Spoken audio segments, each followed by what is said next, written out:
How to stop Spotify from using cellular data Android. Hey, what's up guys? Welcome back to our YouTube channel, and in today's video, I'm going to show you exactly how you can do it.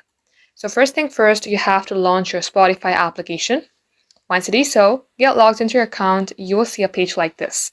In here, tap onto Initial on your top left-hand side, then select Settings and Privacy. Spotify might not be able to give you a direct option, however, here is an alternative. Tap on the search bar, type in Cellular. You will see Cellular Streaming Quality. Tap it and make sure this is set to low. Set everything to low.